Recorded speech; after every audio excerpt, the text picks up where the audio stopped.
Get your hooves into this cracking offer from Paddy Power. For the first 5 races tomorrow and Friday at Aintree, it's money back as a free bet on all losers if the starting price favourite wins. Max free bet £10. T's and C's apply. 18 plus. BeGambleAware.org. Hello and welcome to this Wednesday tipping postcast. I'm Maddie Plough. I'm joined in the studio by Paul Keeley, and we've got David Jennings and Frank Hickey on the line as well. We're covering all of Thursday at Aintree, so we've got plenty to look through, so we'll dive straight in with it.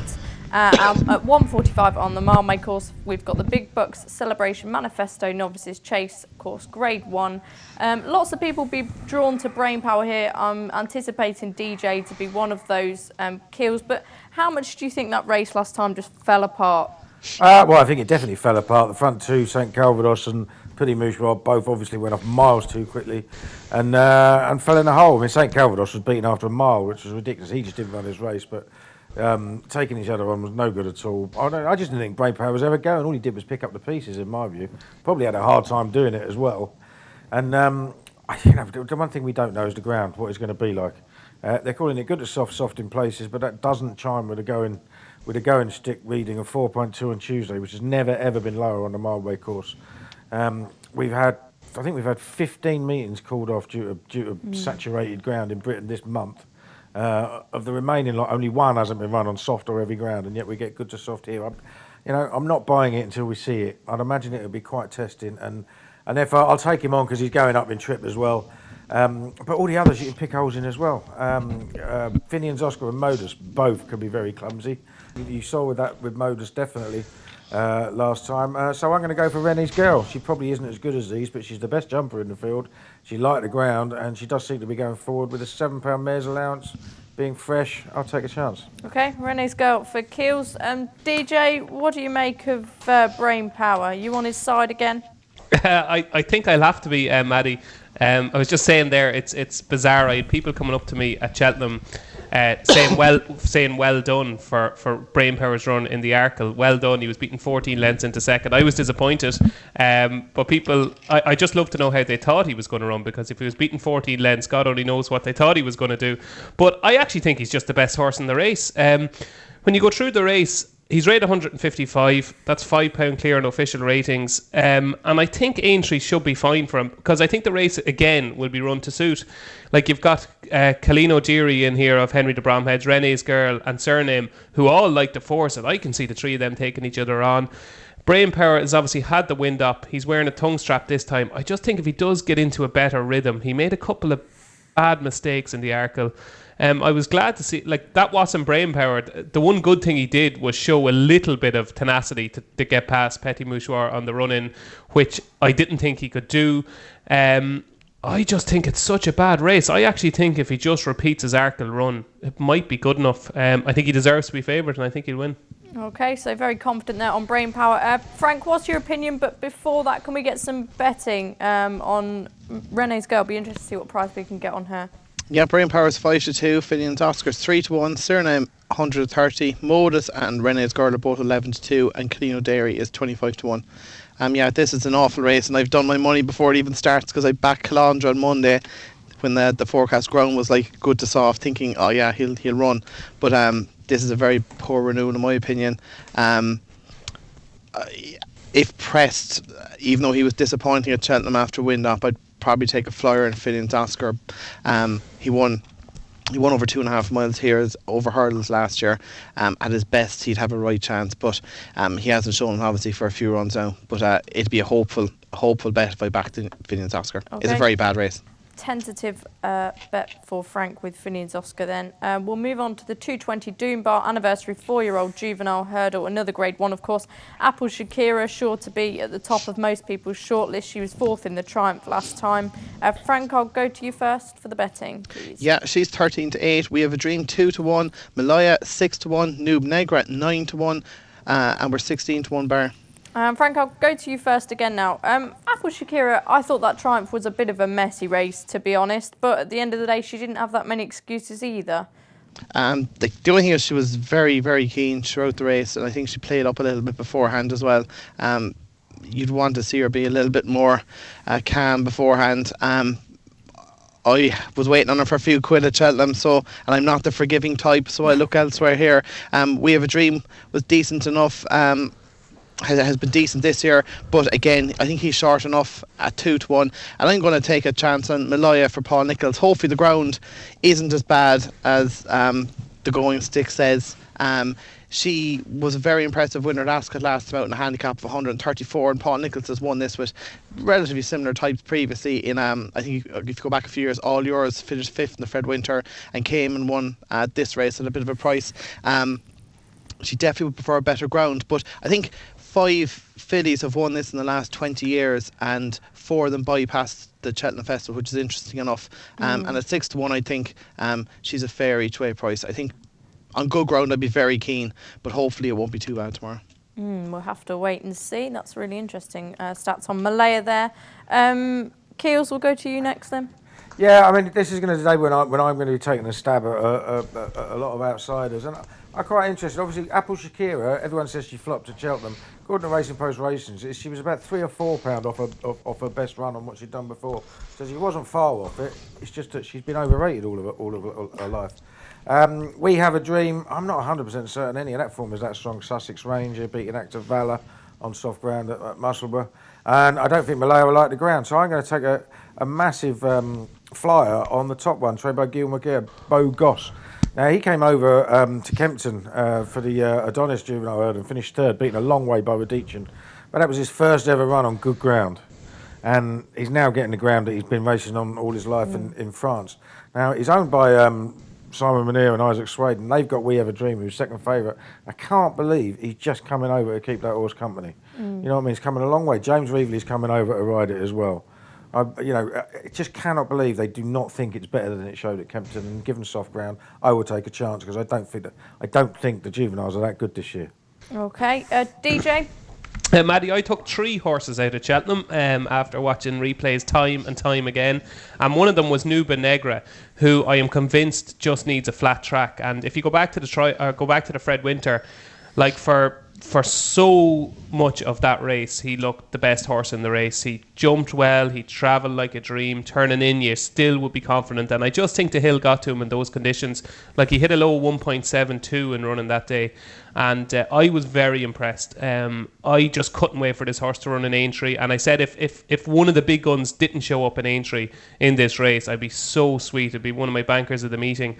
I think Apple Shakira is still the most likely winner because, you know, she's not taking on anything from Cheltenham. She was very, very keen. And I'd say if Barry, had the ride again, I don't think he will probably get there as soon as he did, because Farcla and Mr. Adjudicator, a race that Paul Keeley will remember very fondly, probably got the forecast. I didn't do it. Can't believe it. Did you not? No, I didn't. Shaking my head in disbelief.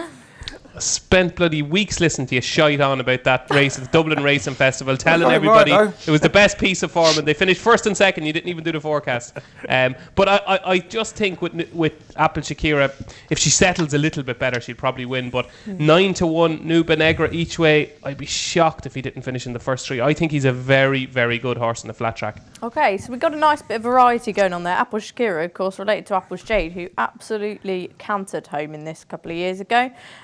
Moving on to the 250, the Betway Bowl Chase Grade 1, of course. Earlier in the week, we discovered that Silviniaco Conti was no longer winner. He was a dual winner of this race. Different conditions to what we used to have. We've mentioned the ground is going to be soft. Might Bite finished 2nd in the Gold Cup. Keels, would you be worried about him having another hard race? Yeah, I think you have to be, because he obviously did have a hard race. It was the Gold Cup. I will have to sort of hold my hands up and say I got Might Bite wrong. I think if that was good ground, he'd have won the Gold Cup by half a track. He's obviously a very, very good horse, but he did have a hard race, and it's going to, it's probably going to be soft ground again. And horses that, ran well in the Gold Cup tend to get thumped here. I mean, it's over the last 10 years or so, the horses that ran in the Gold Cup and won the race had all got well and truly beaten in it, So I'll take him on. He's a very short price. Look, I don't think there's, I don't think, unless you're going for a proper outsider. Bristol de Mai, for instance, is the obvious one based on his Haydock form, but I've fallen for him rather too heavily after that Haydock run, and I've suddenly come to the conclusion that it's a combination not just of bad ground but of soft fences at Haydock, and they ain't soft at Aintree, and he will belt at least one. And I just don't see him. I don't see him being the danger they make him. I'm going to take another flyer with Clanders Obo on his first ever run at 3 mile. Now he ran. He was second to Guitar Pete in that race. That's a big handicap at Cheltenham over 2 mile 5 furlong, and he looked like he couldn't go to pace early doors. They went fairly hard. He came through. Guitar Pete went away from him in the end, but he was giving him chunks of weight. I think it was something like the 3rd, 4th, and 5th and 6th was something like 2nd, 3rd, 4th, and the 6th in the plate. And Leprezien was in that race as well. He obviously won the Grand Annual, and he was giving most of them chunks of weight. He's a decent horse. He goes extremely, extremely well fresh, and the jumping is his real asset as well. So I'll take a chance on him at a double-figure price. Okay, Clanders Obo. Frank, what price can we get on Clanders Obo and the rest of them? Yeah, Clanders Obo's 20 to 1. Might Bite is favourite at 8 to 13. Bristol to Might 5 to 1. Deftly Red 13 to 2. Double Shuffle 10 to 1. T for 2 12s. Clanders Obo 20s, as I said already, and we're 25s bar. Okay, and any strong thoughts on this one, Frank? I'd be keen to take on Might Bite off the back of a bad or of a very hard run at Cheltenham. Like himself and Native River went at it hell for leather from a long way out, and I'd be surprised if that hasn't left a mark on him. Like I don't think he could, like, obviously if you ran to that level again he'd be almost a certainty, but I think it's a very good chance he won't run to that level. I read a decent enough stat there yesterday about that 13 place horses of the last 13 place horses from the Gold Cup to run here, only Exotic Dancer has won. So and most of them would have been well fancied as well. So I'm going to take him on. I'm going to go back to last year's winner, T for 2. And I think when you take out his Cheltenham form, he's very consistent. He's only been beaten 3 lengths in the last 2 runnings of the King George. He beat Q Card in this race last year. He's 12 to 1 with us. He's 16 to 1 in a place. I think that's a fair each way price. He didn't have a hard race at Cheltenham. He was eased up. He'd beaten 40 lengths. He was eased up and he didn't have a hard race. So I think he should be able to run to form here. And if Might Bite underperforms, I think he might. I think T for 2 should go close. Okay, T for 2 to take advantage then. DJ? Oh, I hate myself for this. I really hate myself for this. But I'm going to back Bristol to my. It was the last thing I wanted to do when I went through this race earlier on this week, and I mean the last. But when I got to the very end of it, I said he was the only value in the race. I thought I can see where Paul is coming from with Clanders Obo. Like, Frank, you fancy T for 2? I know he won the race last year, but you go back to the Betfair Chase, 67 lengths. T for 2 is behind Bristol. Now I know that was a funny race, and like it was just you can't obviously use that as a form gauge. But I just think almost everything is in Bristol the Mai's favour this time. Maybe even the fact that Paul Keeley has gone off him. He's had a wind up as well, hasn't he? Yeah, he's had a wind up. He's got, for this time of year, it's very strange for the ground to be obviously so soft. So he's got that in his favour. He's back on a flat track, going left-handed. He skipped Cheltenham. If you go through his form as well, I think his best pieces of form are when he's had a little bit of a break. So obviously he won the Betfair Chase. That was after running the Charlie Hall. But when he won the Charlie Hall, when he beat Black Lion, he was off for 212 days. When he was mightily impressive, I thought, in the Peter Marsh last season, he was after having 56 days off. I just think he needs them gaps between his races, and I think with the wind up especially, the fact that he's had 75 days off, he comes here fresh, he's been aimed at the race, and as I said, all the other things in his favour. I just think he is probably the value at 5 to 1, because I think there is a chance that he could just cut loose again. And with that in mind, unfortunately, Bristol the Mai is going to be my selection. Do you worry about his jumping, as Keel's mentioned, yeah, with the fences absolutely. being stiffer? Yeah, absolutely, and the chances are he could clout 1 or 2. He has the capacity, though, to brush off them mistakes, and he's done it in the past. And just think, if he does get into a rhythm early, everything could just be in his favour this time. Look, he's no certainty, but I just think at the prices he's the value. Okay, so reluctantly Bristol de Mai for DJ then. We'll go for a quick break now before we cover the Aintree hurdle.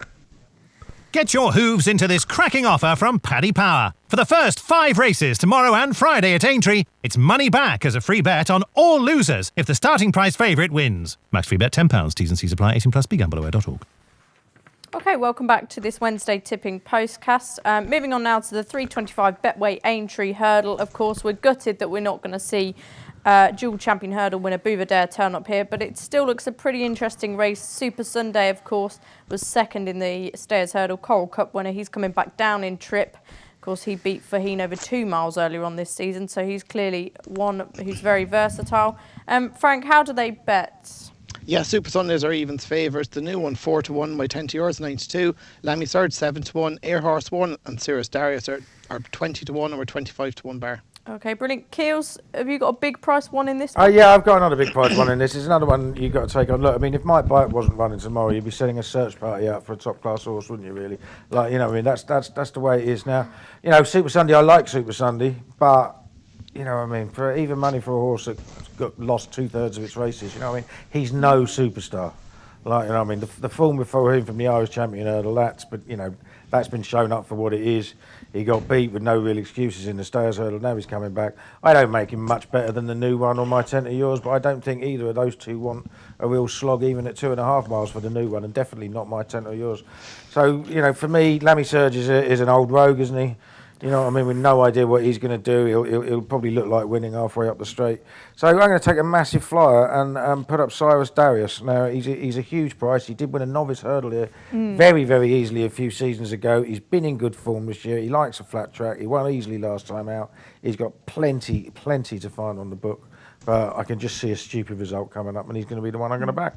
Back over hurdles now after back aborting over chases. fences. Yeah, he's a very talented horse. He just made too many mistakes over fences. But back over hurdles last time as well. Yeah, I think he's got a chance. Okay, Cirrus Darius then for Keels. DJ? I can't understand the betting here. I think I think there's far too much in the prices. I know Paul has called Lammy Surge an old rogue, and he absolutely is an old rogue. I don't think you could argue with that. Can you? No, absolutely. But 11-10 and 7-1, it's bonkers, to be honest. And how the new one can be 4-1 and Lammy Surge can be 7-1 is bonkers as well. Like, fair enough, he is a rogue. We know he's a rogue, but he's a talented rogue. And like, everything went wrong in the Sayers Hurdle. They went no pace whatsoever in the early stages, which was bizarre when you had Sam Spinner in the race. It turned into a sprint, and while people think that might suit Lammy Surge, it doesn't, because what Lammy Surge does is he's able to, basically in the second half of his races, he's able to pick off his rivals one by one, just like he did in the long walk. But what happened in Cheltenham is that he had to make his run coming down the hill. It wasn't a gradual process. It was a sprint, and he was only a length or possibly a length and a half down at the last jump on the last. It looked like he was going to be placed. He was beaten 8 lengths by Penn Hill. Like, I still go back to that form of his only run in Aintree so far.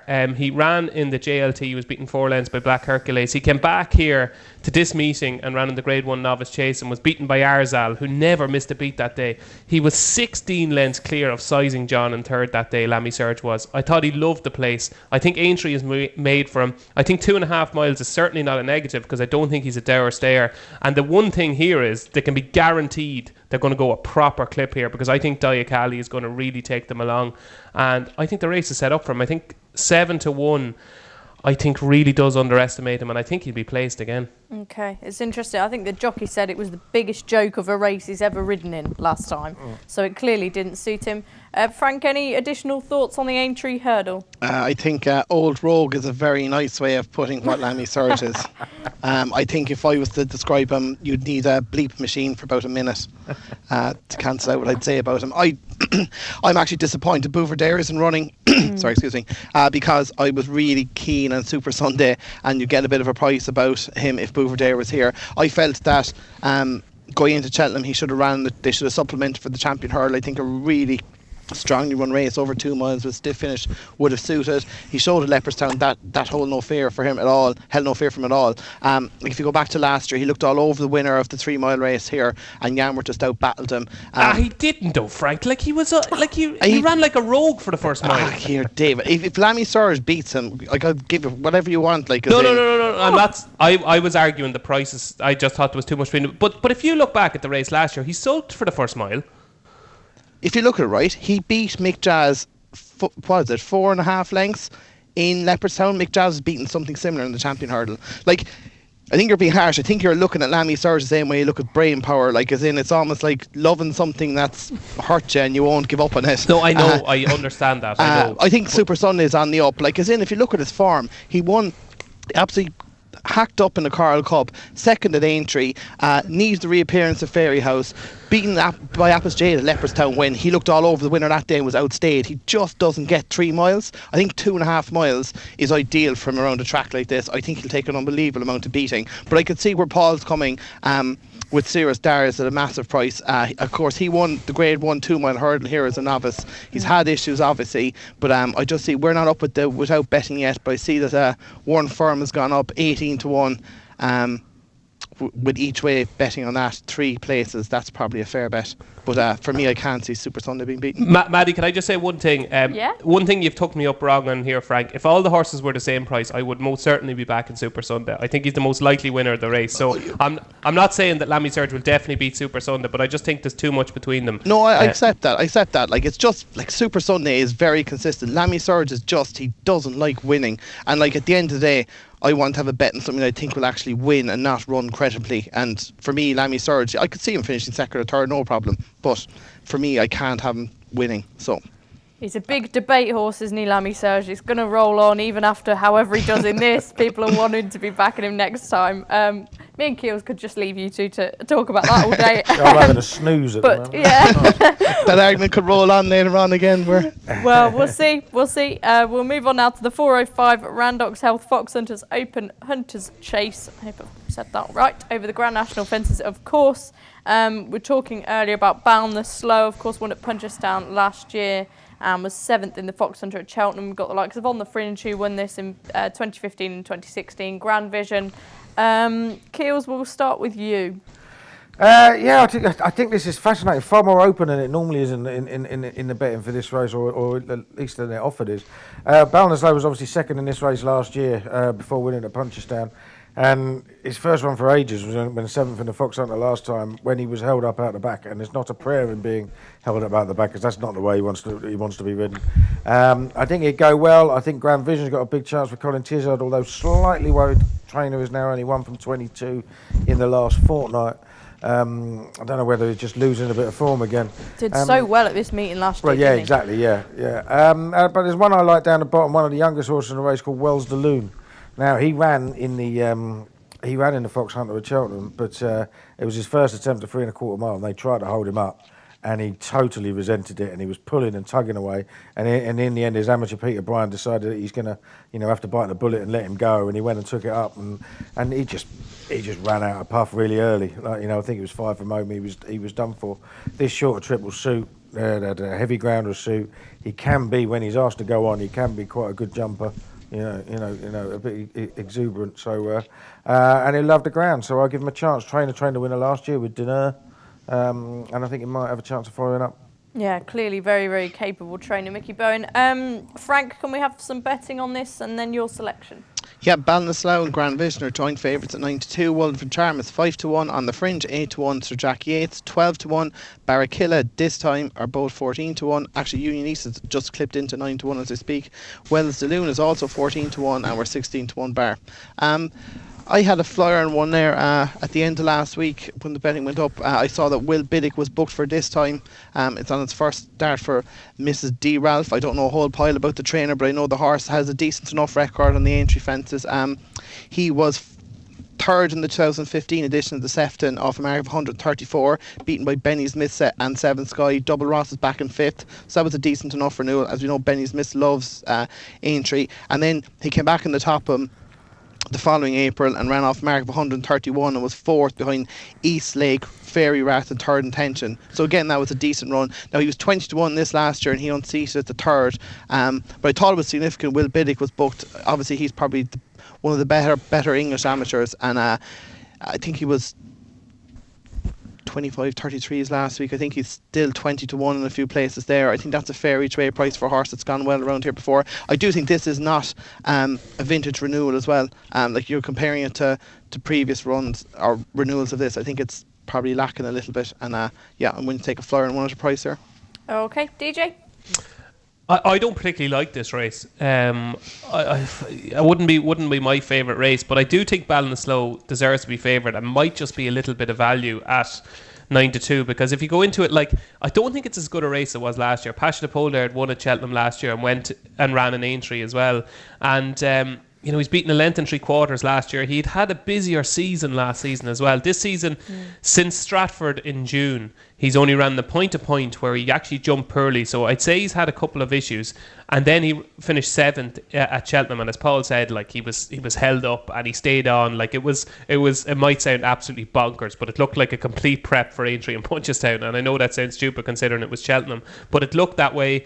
I think he loves these fences. He's a really good jumper. He obviously likes the place. And again, I think if he runs the same race as he did last year, he'll probably win. Okay, nice and simple. Boundless load for DJ. We'll move on to the 440 Red Rum Handicap Chase Grade 3 on the Mile May course. King Sock's bound to be of interest to plenty of people, stepping back down to 2 miles here after he was 5th in the plate last time. Frank, is that reflected in the betting? It is indeed. He's our 4-1 market leader. The Enval is 11-2, Bundoran 13-2, Tommy Silver 9-1, Gino Trail and Overtown Express are 10-1, Do It For The Village 11-1, and we're 14-1 bar. Brilliant. I'll stay with you, Frank. Take it away. I thought King Socks had a great chance in the Brown Advisory, and he ran really well, travelled really well. Probably just didn't see out the trip. I think the drop to 2 miles might actually suit. He's got a massive chance. Like, while his price isn't great, I think he'll be tough to beat. I think Bundoran will go well as well. But yeah, I think if King Socks can replicate the Cheltenham run, he'll take a fair bit of beating. He travelled into that race like one of the best horses, didn't he? Pure and simple. Oh yeah, I thought jumping 3 out, I thought this is money in the bank, but unfortunately no. But I think this drop and trip will really suit. Yeah. Okay, DJ? This race is interesting, Maddie. All week I've been so sweet on 2 horses in this race. One of them was Forrest Behan. So conveniently he doesn't run, which is actually great because it means that I just have one fancy. Your mind's made up. Yeah, which means I only have one fancy in the race now, and it is Overtown Express for Harry Fry and Noel Feely. With Overtown Express, what he needs is he needs to be held up off a fast pace, which I think is the key to him. And I just think this race is absolutely tailor-made for him, so it is. Like his best performance was at Newbury back in December. That was off 141 where he beat Rock on Rocky by 10 lengths. He's only £6 higher now. Like, it was a real good run. Like, the Inval was 3rd that day. He was beaten over 13 lengths. And I just think you can put, like, there's excuses for almost every run of his run so far. Like, when he was beaten, he would have been probably beaten by La Roche in a 2-runner race at Exeter. He was too keen.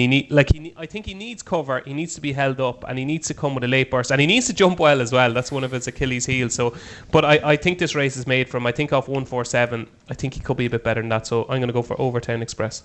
Okay, Keels? Yeah, I mean, like, as Frank said, I think King Socks is probably the most likely winner if he gets a jumping right. He did get a very low at a couple of fences at Cheltenham. If he does that at Aintree, he'll pay more of a penalty than he did there.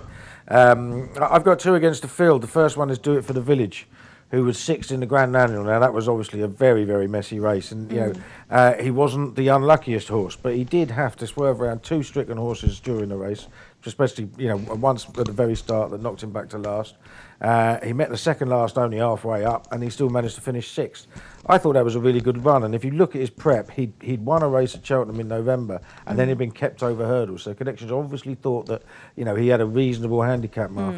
Now, if you go back to the Red Rum Chase last year, he was absolutely cantering in behind, going to the 4th last. Got caught it was the meet in the sandwich between 2 horses, one jumped left, one jumped right. Got over it okay, but then clipped heels or whatever and fell about 20 yards down. And I promise you, go and watch that video. He was going really, really well. So I've backed him. And another one, just some pure handicapping, is Ben Telemar.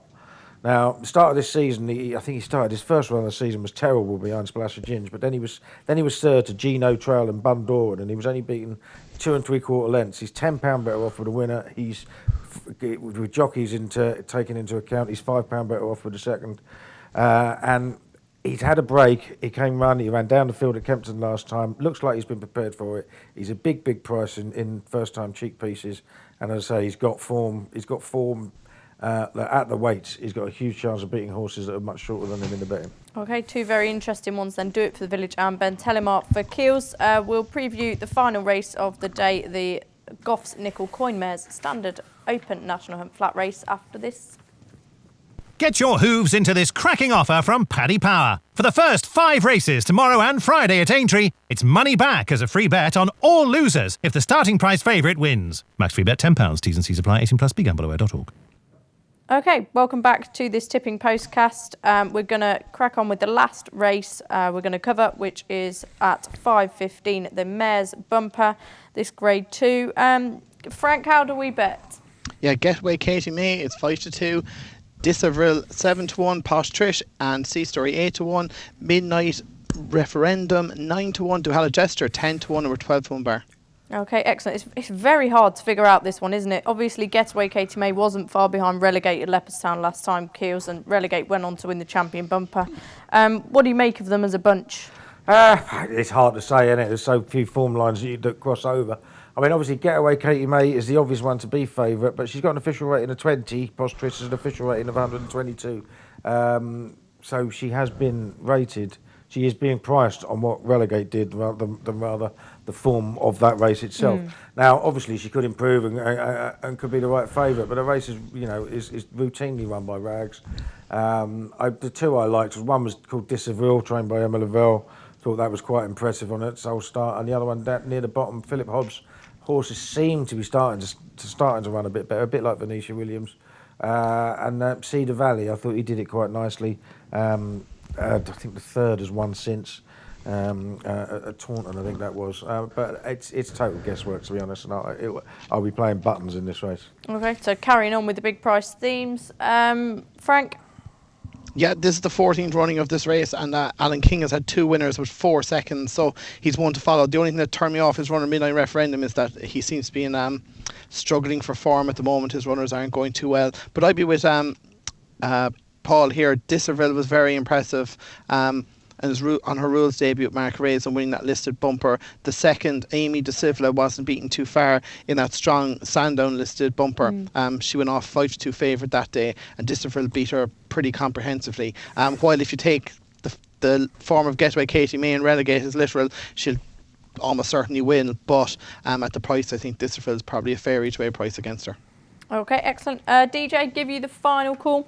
Thank the Lord, I actually agree with Frank at last, because if you go through a 7-race card disagreeing with Frank Hickey, you're going to have a bad day. So, I fancy Dissavril. Another key thing to note here, that race at Market Raising the 7th that day, Deriana Spirit, who is actually owned by a former colleague of ours who's got a share in it, Mark Boylan. Deriana Spirit has won since, and won quite impressively, I thought. I'd say she's a filly going places. She was reasonably impressive at Carlisle, and I thought that was a really good race. And Dissavril was very, very impressive. The whole way up the home straight, was always doing enough, and didn't get a hard race that day from Gavin Sheehan. The minute that race is over, it was the middle of January, but I thought that had Mayor's Bumper at Aintree written all over her. And I wouldn't be surprised if they got a lot closer together in the market before the race. Okay, well, we wish Mark as well good luck with his horse. All things pointing in the right direction for that one. Now, Frank, you won't be with us for our daily postcasts from Aintree, so can you give us your best bet for the rest of the meeting and your Grand National tip, please? Best bet for the rest of the meeting. I really thought that Dreamberry was very interesting if he lines up in the 3 mile handicap hurdle on Saturday. He's a massive eye catcher in the Martin Pipe, where let's just say he got a tentative enough ride and just seemed to be prepping for a bigger day. Of course, he was second in the Aintree last year, over 2.5 miles behind Rotherby, who obviously went on and won at the Cheltenham Festival this year, and he was second to Open Eagle at Punchestown. He's not too much higher. He's only 2 pounds higher than that Punchestown run. So I think he was one I was very interested in. I thought in the 3 mile novice chase as well, I'd be very much against Terrafor. I know that he was second in the JLT, but I think the RSA was a far stronger race than the JLT was. The JLT was rubbish, in my opinion. You even saw already that Alboon Photos come out and beaten Shattered Love, and Shattered Love absolutely ran all over Terrafor. I think if the ground is really testing, Miss Parfod run a decent race there, and if she doesn't line up, I thought Elegant Escape would give Terrafor a beating. I think he's a wrong favourite for me, so anything against him basically. And in the Grand National, I'd sell a kidney for Vintage Clouds to get in. I really, really fancy him, but at the moment he's number 45 in the list, and it looks very unlikely he will get a run. I think he'd have a great each way chance. Obviously, he was very heavily backed for the Welsh National when running in fourth. His best run of the year was Aintree debut when he won by 19 lengths. He ran really well at Cheltenham. when he came off the bridle a long way out and he plugged on for third. I just think this test would really suit him, but hopefully he gets in. I've had a few quid on the captain Redbeard last week as well. That'd be more hoping to maybe pick up each way money. I'm not sure he's good enough to win, but I'm just praying Richard Clouds gets in. I did think one was interesting in the Topham as well. At a price, that's Shanahan's Turn, who had a wind up and ran really well in the Burn Group, played for a long way. He just seemed to look like he needed it, and he's dropped an off way down the handicap since his heyday, like when he was winning the Galway Plate and stuff. And if he comes on for that run in the Brown Advisory, I think he could be a player at a humongous price in the Topham. Great, we've got our money's worth out of you there then. I think you're not the only one who's hoping that Vintage Clouds gets a run in the National, of course. Connections have been there and done that all before. We'll be back tomorrow with a preview of day 2 from Aintree, when Lee Modseb will be joined by Tony O'Hare, David Carr, Nick Watts and Paul Binfield. If you enjoy listening to our Postcast, please rate, review and subscribe to them on iTunes. We'll see you then. Get your hooves into this cracking offer from Paddy Power. For the first 5 races tomorrow and Friday at Aintree, it's money back as a free bet on all losers if the starting price favourite wins. Max free bet £10. T's and C's apply. 18+. BeGambleAware.org.